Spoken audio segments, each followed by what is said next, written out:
Hey guys, welcome to Digital Den. As you know, or probably know by now, Amanda Polk here from Miller Public Relations, and I am here today to talk about the funnel. Don't be alarmed by the term, it's really quite simple.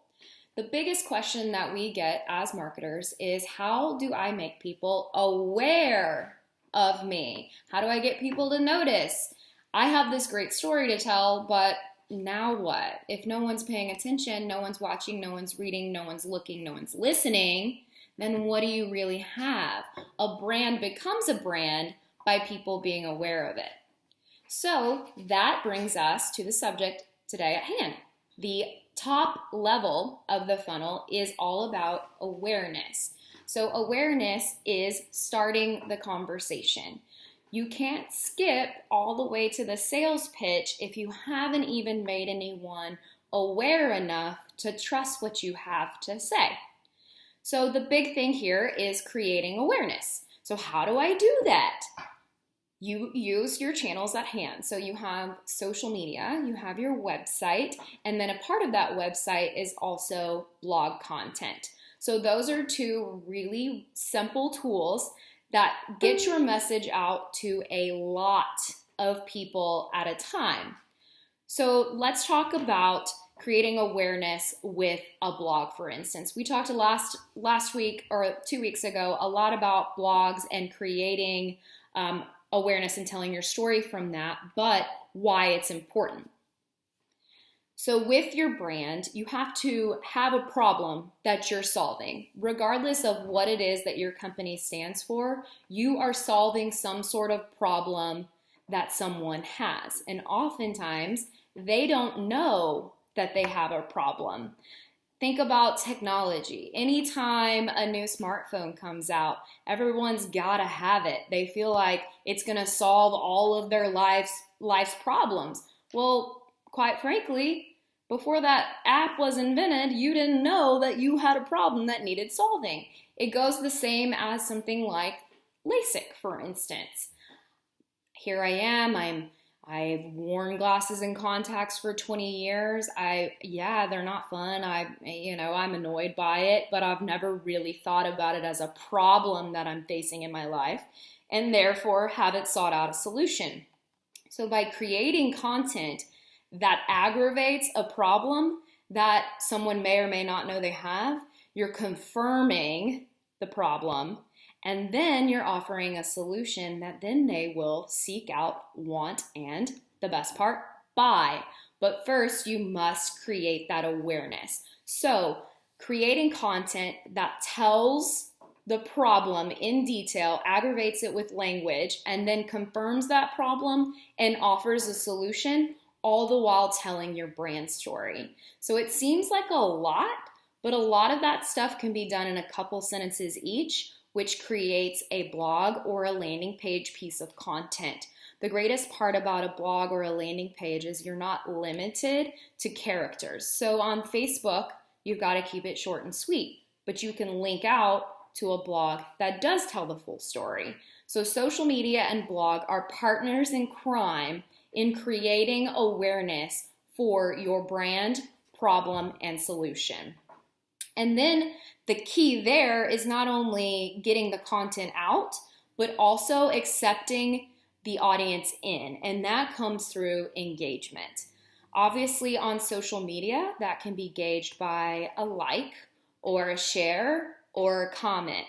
And those are often very, very subtle ways for someone to say, hey, I see you there. I like what you're saying. I'm going to say hello. That is not inviting a sales pitch. So keep in mind that a lot of social media content and blog content should be considered top of the funnel awareness and engagement tactic rather than a sales tool. I'm going to put this blog out and everyone's going to buy my product within minutes. You do have to accept that a lot of time it takes a little longer. You've got to get people to trust you. And with consistent, concise, truthful, and brand-centric content, you can do that. You can succeed at awareness and engagement and thus move people down the funnel in order to sell them. So how important is engagement? Extremely important. You can't get married to someone if you've never even said hi, right? You can't jump the gun. So accept the hellos as part of the funnel, engage with them, nurture them so that you can move them to the middle and to the end. A big part of that is a lot of times people will reach out, but they're not quite ready to quote unquote convert. So you can create retargeting lists. So retargeting lists are a way to cookie your website and spy, so to speak. Those might be negative words, but they're important as a marketing tool to capture people who have visited your site so that you can show up in other places that they visit, on other websites, on social media. Your message will then pop up, and that takes the awareness one step further because they've not only saw you once, now they're seeing you twice and possibly 3, 4, 5 times. So now you get ingrained in their memory so that whenever they think about that problem you've created for them, you become the solution and the go-to for that solution. So again, consistent engaging content. So a good way to figure out what people are responding to as well on website traffic, figuring out where people are going, how long they're staying there, what pages are they clicking on. So that way you can fine tune your message based upon the data that you're given from your audience. Excuse me. And as you grow your advertising outside of the online efforts, that also has a way of increasing your online traffic. So for instance, if you have a radio commercial playing, people hear about your brand, and what's the first thing you're gonna do? Go look it up online. Think about yourself in that equation. When you hear about something, you're gonna take the next step to go find out more about it. So that increases your direct traffic or your organic search traffic. And that is huge for SEO. So think about any marketing you do as a 360-degree circle of awareness. So no matter what channel you do, if you're driving... Hey guys, sorry, I got cut off. Okay, so back to what this top level looks like. It looks like blogs and social. And a big part of social media and blogs is great content, telling your story, as well as landing pages serve a similar purpose as blogs for creating specific content that continues the story. The big thing here is creating a hub of content that you then splinter out to all of your channels to continue telling the story, keep the truth alive, keep the brand alive, and give people glimpses into what you do and why they should trust you. So while we're on the subject of social media, I want to talk about an image. An image is worth 1,000 words. You've heard it before, but what does that mean? If there's no photo, did it really happen? Can you really prove it? So photos are the best way to add social proof to whatever claim you're trying to make. So if you're saying we're this really family-friendly practice, but I don't have any families coming into my practice, then how is it believable? Photos of a family in your practice, win-win. And not only organic photos, we pulled the camera out, but making complex information into easily digestible photo-like content. And that is called an infographic. And to talk about how to simply make infographics, we have our tech tip from Delaney. So I'm going to invite her into the frame. She's going to tell you a little bit about a great tool that we love and use and how that can benefit you on social media and possibly your blog content. Awesome. Hey y'all. So one tool that we really want to talk about this week, it's called Piktochart. And it's an awesome way to integrate infographics into your social media or on your blog or on your website. We all know when you see an infographic, it's more than just numbers or statistics. it's inviting to look at. It's full of colors. It has diagrams for those visual people, but then again, it also has numbers, and you can insert a little blurb for people who need more information on something. And it's just a really cool way to set up information.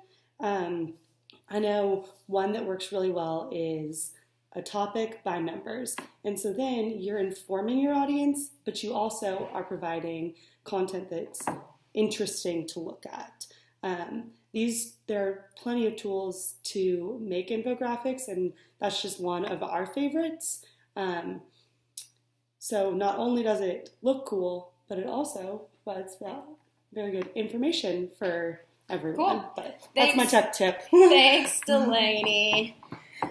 Okay, so I'm going to end on the subject about landing pages, because if you're not familiar with the term, that could be a little confusing. So a landing page is, the name tells you a lot. So a landing page is where you want someone to land.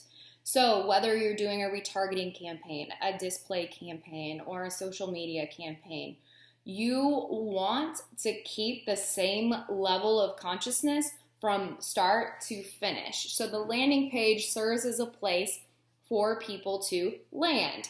So your social media post is about, for instance, LASIK, and you're targeting your LASIK demo.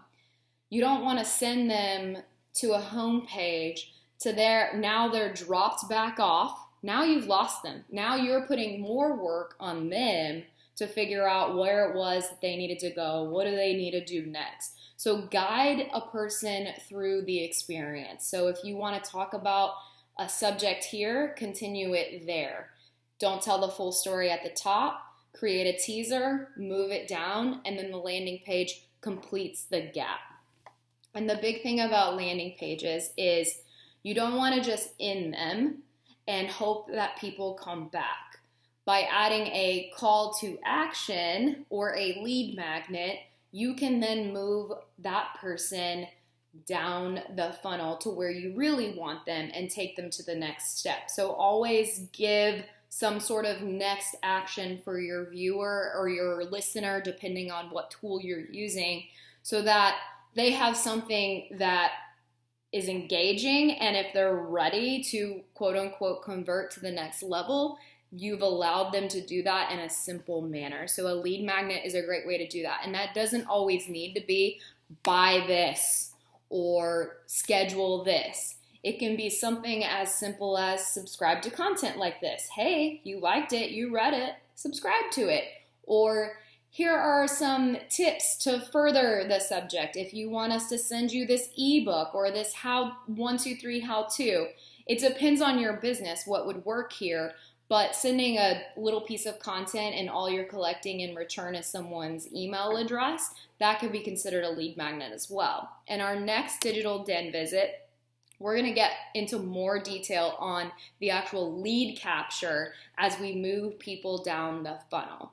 I invite you to comment on this video with any questions you have. We do have team members ready to be able to answer those questions. We're sorry we couldn't go live today based upon some technical difficulties we were having, but do know that we're all hands on deck, and 24 hours a day you can reach out on this group and we will help you through the process with any questions you have. So I just threw a pin across the room.